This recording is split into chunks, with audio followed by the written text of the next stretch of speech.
आज के अपने इस वीडियो में हम एक बहुत महत्वपूर्ण टॉपिक डिस्कस करने वाले हैं जिसका संबंध है डिसेबिलिटी पेंशन। जी हाँ, वो भी सैनिकों के लिए। सैनिकों की डिसेबिलिटी पेंशन पर बहुत बड़ी मार, शेल्टर अपॉइंटमेंट केसेस के ऊपर आज मैं आपको एक बहुत महत्वपूर्ण जानकारी देने वाला हूं। एलएमसी फौजियों को नहीं मिलेगी डिसेबिलिटी पेंशन। आरटीआई से हुआ बहुत बड़ा खुलासा। देखिए, आपको एंटाइटलमेंट रूल से लेके और देखिए लेटेस्ट आरटीआई तक, या हम बात कहें जो लेटेस्ट जानकारी है वो आपको इस वीडियो में देने वाला हूं। बहुत से ऐसे हमारे साथी हैं जो देखिए शेल्टर अपॉइंटमेंट अनविलिंग कर दिए हैं, बहुत से ऐसे हैं जिनको सीओ ने अनविलिंग कर दिया है। तो ऐसी स्थिति में आपको डिसेबिलिटी पेंशन मिलेगी या नहीं मिलेगी, आपको इंपेयरमेंट रिलीफ मिलेगा या नहीं मिलेगा, सारी जानकारी आपको इस वीडियो में मिलने वाली है। अगर आप मेरे चैनल पर नए हैं, चैनल को सब्सक्राइब कर लीजिए। वीडियो पसंद आए तो लाइक और शेयर जरूर करें।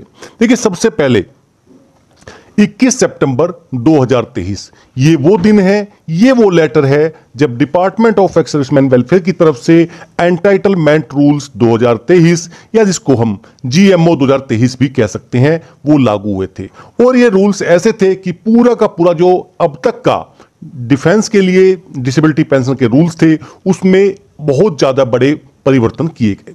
इसमें कुछ चीजें ऐसी हैं जो आपको जाननी चाहिए। सबसे इंपॉर्टेंट वो टर्मिनोलॉजी थी, वो थी invalid pension. Invalid pension is a monthly pension equal to the retiring pension as on date of invalid out of service. यानी अगर आप इनवैलिड आउट ऑफ सर्विस होते हैं तो आपको इनवैलिड पेंशन दी जाएगी, और इनवैलिड पेंशन में आपको सर्विस पेंशन प्लस जो भी आपका डिसेबिलिटी एलिमेंट है वो आपको मिलेगा। इसके आगे एक टर्म है impairment relief. Impairment relief is a monthly disability compensation calculated as on defined percentage of the last reckonable emoluments awarded to armed forces personnel who are retired or discharged from service voluntarily or otherwise with a disability sustained under circumstances accepted as either category B or category C and assessed not less than 20%। यहां पर देखिए जो word था कि अगर आपको 20% से कम है तो कोई मतलब ही नहीं है, यानी 20% से कम आपकी डिसेबिलिटी नहीं होनी चाहिए और कैटेगरी बी या सी के अंतर्गत आना चाहिए। ऐसी स्थिति में आपको एक मंथली डिसेबिलिटी कंपनसेशन, जिसको हम इंपेयरमेंट रिलीफ के नाम से जानेंगे, वो आपको मिलेगा। अब देखिए, ये आपका डिसेबिलिटी पेंशन नहीं है, ये आपका रिलीफ है, तो इस पर आपको डीए डीआर भी नहीं दिया जाएगा। अब इसमें आपकी जो परसेंटेज है वो कितनी बनेगी, किसी को 3000, किसी को 4000, इस टाइप से कुछ आपकी इसमें इंपेयरमेंट रिलीफ अगर आप मंथली डिसेबिलिटी कंपनसेशन के रूप में लेना चाहते हैं तो वो आपको दिया जाएगा। Impairment relief shall hereinafter replace the term disability element। अब देखिए, डिसेबिलिटी एलिमेंट जो था वो आपका सर्विस एलिमेंट, डिसेबिलिटी एलिमेंट दोनों पर आपको डीएडीआर मिलता था। As far as disability compensation to armed forces personnel who are retired or discharged from service, this is not a pension and shall cease upon the demise of the recipient. यानी ये आपकी pension नहीं है, और जैसे ही pensioner की death हो जाएगी ये आपका इंपेयरमेंट रिलीफ बंद कर दिया जाएगा। आगे चलते हैं, उसके आगे एक टर्मिनोलॉजी है यहां पर कैपिटलाइज्ड इंपेयरमेंट रिलीफ। देखिए, वहां मंथली डिसेबिलिटी कंपनसेशन की बात की जा रही थी, लेकिन यहां पर लमसम की बात की जा रही है। एक कैपिटलाइज्ड इंपेयरमेंट रिलीफ या liberalized impairment relief, war injury relief, जो भी है सारे इस चीज के, is the commuted present value of the future pay out of an accepted impairment relief. यानी आपको लमसम एक पैसा दे दिया जाएगा, जो अभी बहुत सारे ऐसे पेंशनर्स हैं जिनको ये चीज दी गई है। अब इससे आगे चलते हैं। देखिए, ईएसएम इन्फो की तरफ से अगर हम बात करें, उन्होंने एक आरटीआई डाली थी, उस आरटीआई में उन्होंने कुछ सवाल पूछे थे, तो वहां पर जो जवाब आया वो यहां पर मैं आपके साथ शेयर कर रहा हूं। In reference to the information sought by the applicant, it is informed that the provision they are unwilling to accept alternative employment which was available in entitlement rules 2008 has since been removed in ER 23। यानी जो 2008 में आपका shelter appointment वाला portion था उसको आप invalid out cases में मानते थे, एंटाइटलमेंट रूल 2023 में उसको हटा दिया गया है। और ये यहां पर सबसे बड़ी बात आपके सामने आ रही है, और यहां पर आप देखेंगे नीचे para 5E of the entitlement rules 2023 के बारे में बताया गया है। अब आपको मैं 5E जो पॉइंट है वो दिखाता हूं। 5E से पहले देखिए ये पॉइंट क्या है। यानी आपको अगर इनवैलिड आउट फ्रॉम सर्विस है तभी आपको डिसेबिलिटी पेंशन दी जाएगी। अब इनवैलिड आउट के कंडीशंस क्या क्या है, वो यहां पर A B C D E सब पॉइंट्स आपके सामने लिखे हुए हैं।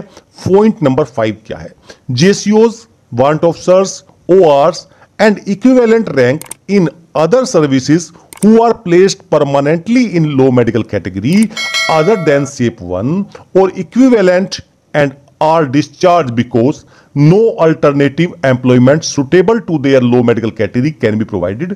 यानी अगर आपको शेल्टर अपॉइंटमेंट नहीं दिया जा रहा है, कोई अल्टरनेटिव अपॉइंटमेंट एम्प्लॉयमेंट आपके लिए अवेलेबल नहीं है, नंबर 1 पॉइंट, या they having been retained in alternative employment are discharged before the completion of engagement shall be deemed to have been invalid out of service। यहां पर देखिए दो चीज यहां पर इनको साफ साफ बताई कि या तो एक कंडीशन यह है कि आपको इन अल्टरनेट अपॉइंटमेंट नहीं दिया जा सकता है, पहली चीज आपको आपने विलिंग किया लेकिन आपको सीईओ ने बोला कि भैया हम आपको दे नहीं सकते, ऐसी कंडीशन में इनवैलिड आउट ऑफ माना जाएगा। सेकंड कंडीशन कि देखिए आपको अल्टरनेट अपॉइंटमेंट मिल गया है और फिर भी उसके बाद आपको डिस्चार्ज फ्रॉम सर्विस कर दिया जा रहा है, जब तक आपकी टर्म ऑफ एंगेजमेंट पूरी होती है तो भी ऐसी स्थिति में आपको deemed to have been invalid out from service माना जाएगा। और यहां पर यह चीजें साफ साफ बताई गई थी। लेकिन अगर आपने शेल्टर अपॉइंटमेंट दिया आपको और आपने उसको अनविलिंग कर दिया तो ऐसी स्थिति में आपको प्री मैच्योर काउंट किया जाएगा और आपको डिसेबिलिटी पेंशन नहीं दी जाएगी।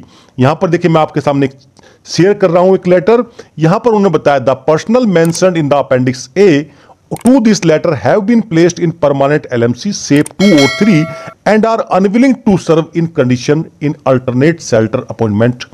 यानी जो शेल्टर एम्प्लॉयमेंट था उसको इन्होंने लेने से अनविलिंग कर दिया। Their retention in service has not been recommended by respective CO unit, जो उनको रिकमेंड करना था भी हम इसको सर्विस में रखना चाहते हैं, उन्होंने भी रिकमेंड नहीं किया है। तो personnel rendered unwilling to continue in shelter employment shall be deemed to have discharge at their own request.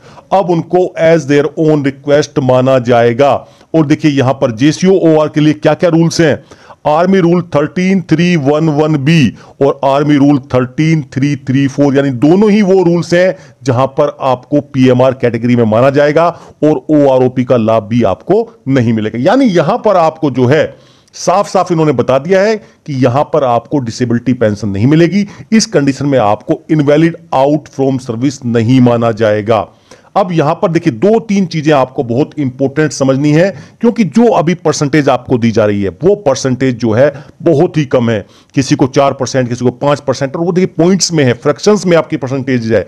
तो ऐसी स्थिति में देखिए ये बहुत महत्वपूर्ण हो जाता है कि जब भी आपको 20% से ऊपर हो, एग्रीवेटेड एट्रीब्यूटेबल हो, उसके बाद ही आपको इंपेयरमेंट रिलीफ दिया जाएगा। अगर आपका 20% से कम है और इनवैलिड आउट आपको नहीं माना गया है तो ऐसी स्थिति में आपको देखिए इंपेयरमेंट रिलीफ भी नहीं मिलेगा जब तक आप 20% का क्राइटेरिया फुलफिल नहीं कर देते हैं। उसको लेकर देखिए एक लेटर 27 दिसंबर 23 को जारी किया गया था। यहां पर उन्होंने बताया राउंडिंग ऑफ डिसेबिलिटी के बारे में बताया था कि देखिए अगर आपको इनवैलिड आउट फ्रॉम सर्विस किया जा रहा है तो ऐसी स्थिति में ही केवल आपकी कितनी भी हो 0 से लेकर 50% के बीच में, 0.1, 0.2 और 50% तक तो आपको 50% डिसेबिलिटी पेंशन दी जाएगी, 50 से लेके 75 तक तो 75, 76 से लेके 100 तक तो 100%। और यहां पर जो नीचे इन्होंने पॉइंट लिखा है वो भी आपको ध्यान देने योग्य बात मैं दिखा रहा हूं। For the armed forces personnel who are retained in service despite disability attributable to or aggravated by, यानी आपकी डिसेबिलिटी या तो एट्रीब्यूटेबल है या एग्रावेटेड बाय मिलिट्री सर्विस है और आपको फिर भी सर्विस में रखा जा रहा है, सर्विस पोस्ट रिटेंशन कम इंपेयरमेंट असेसमेंट बोर्ड होगा आपका और वो आपको जो है इंपेयरमेंट रिलीफ प्रोवाइड करेगा। Broadbanding will apply only if the actual assessment of disability is 20% और अबव फॉर लाइफ, यानी आपका डिसेबिलिटी अगर असेसमेंट किया जाता है पोस्ट रिटायरमेंट तो ऐसी स्थिति में 20% या उससे ज्यादा होना चाहिए फॉर लाइफ, तभी आपको पोस्ट रिटायरमेंट कम इंपेयरमेंट रिलीफ जो है दिया जाएगा। यानी ये सारी जानकारी वो है जो डिसेबिलिटी पेंशन को लेकर है। यानी अगर आप शेल्टर अनविलिंग करते हो, सेंट्रल इंप्लॉयमेंट आपको दिया जा रहा है, आपकी यूनिट में अवेलेबल है लेकिन आप उसको अनविलिंग करते हो तो ऐसी स्थिति में आपको पीएमआर माना जाएगा और अगर आप शेल्टर अपॉइंटमेंट जो आपको दिया जा रहा है उसको आप ले लेते हो, लेकिन सीओ साहब उसको अनविलिंग करते हैं, नोट रिकमेंड करते हैं, तो भी आप इनवैलिड आउट केसेस में माने जाएंगे और उसका बेनिफिट आपको दिया जाएगा। लेकिन यहां पर ये जो टर्म है, देखिए जो आरटीआई में पता चला है, उन्होंने बताया they are unwilling to accept alternative appointment, जो 2008 के में था उसको 2023 के एंटाइटलमेंट रूल में से हटा लिया गया है। और यह सबसे बड़ी, ये कह सकते हैं, दुखद घटना है जो शेल्टर अपॉइंटमेंट केसेस को लेकर यहां पर सामने आ रही है, क्योंकि इन्होंने साफ साफ बोल दिया है कि they are unwilling to accept alternative employment.